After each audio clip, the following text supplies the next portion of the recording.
irse. El Rabsaque se refirió a las políticas de reasentamiento forzado practicadas por los asirios. Después de derrotar a una nación, realojaban a sus ciudadanos en otras tierras para mantener la moral del pueblo aplastada y su poder débil. Las palabras del Rabsaque fueron elaboradas para dar la impresión de que este destino terrible tenía algunas cualidades redentoras. ¿Dónde están los dioses de Hamat y Arpad, en Aram? ¿Dónde están los dioses de Sepharvaim, Ená e Ibá, en el valle del Éufrates?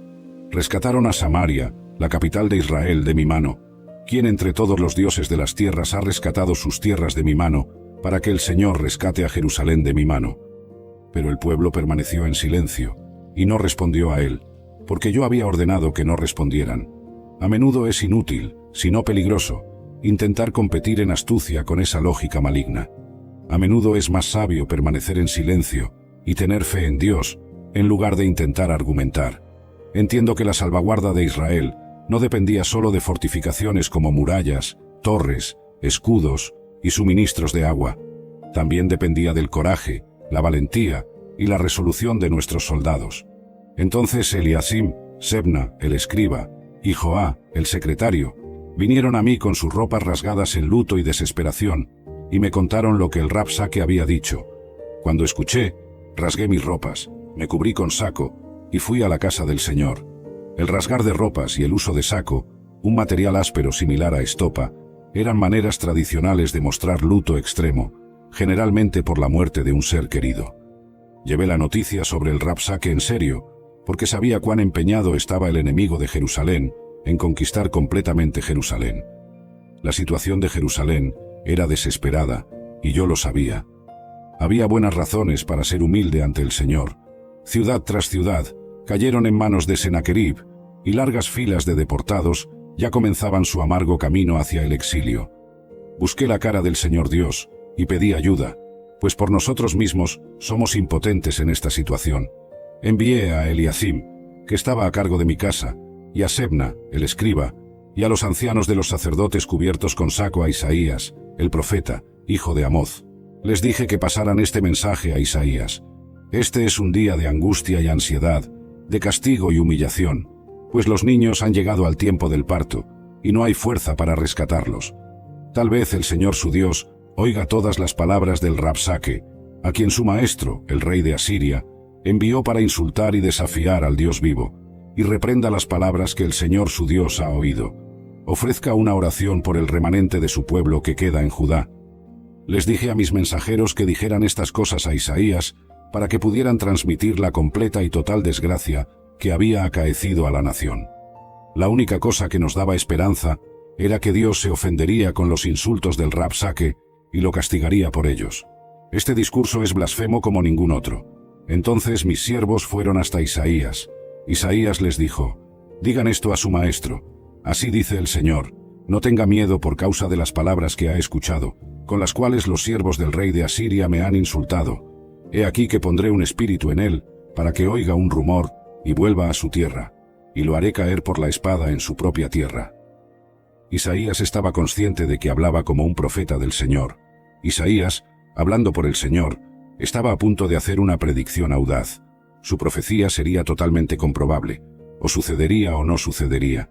Isaías sería conocido como un verdadero profeta o un falso profeta pronto.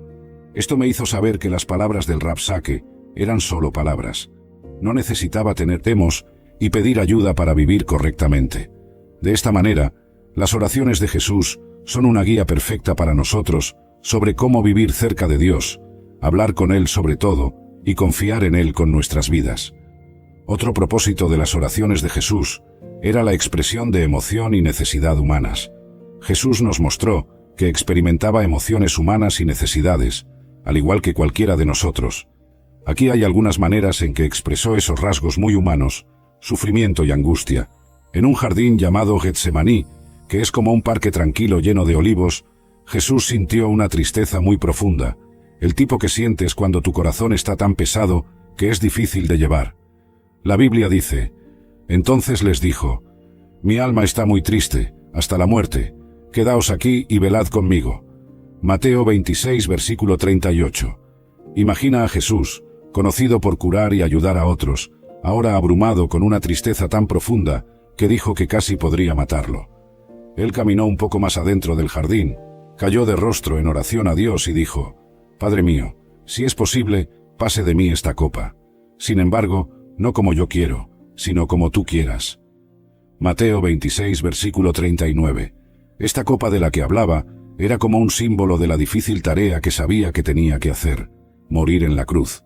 No quería sufrir, pero estaba dispuesto a hacer lo que Dios quería. Búsqueda de fuerza y orientación. En otra parte de la Biblia, Lucas 6, versículos 12 a 13, muestra a Jesús buscando fuerza y consejo. Dice: «En aquellos días salió al monte a orar y pasó toda la noche en oración a Dios, y cuando amaneció, llamó a sus discípulos y escogió a 12 de ellos, a los cuales también dio el nombre de apóstoles». Antes de tomar una gran decisión, eligiendo a sus 12 amigos más cercanos que lo ayudarían a compartir sus enseñanzas, Jesús pasó toda la noche hablando con Dios. No fue solo una charla rápida, sino horas pidiendo ayuda y orientación. Al orar toda la noche, Jesús mostró que él también necesitaba apoyo, sabiduría y fuerza, y lo encontró al conectarse profundamente con Dios. Estas historias nos recuerdan que Jesús no era solo una figura espiritual, sino también una persona que sentía emociones profundas y tenía necesidades como cualquier otra persona. Él sintió tristeza abrumadora y buscó lugares tranquilos para pedir orientación, mostrando que está bien para nosotros hacer lo mismo cuando enfrentamos tiempos difíciles o grandes decisiones. Cumpliendo la justicia humana, viviendo la vida humana perfecta que no podemos.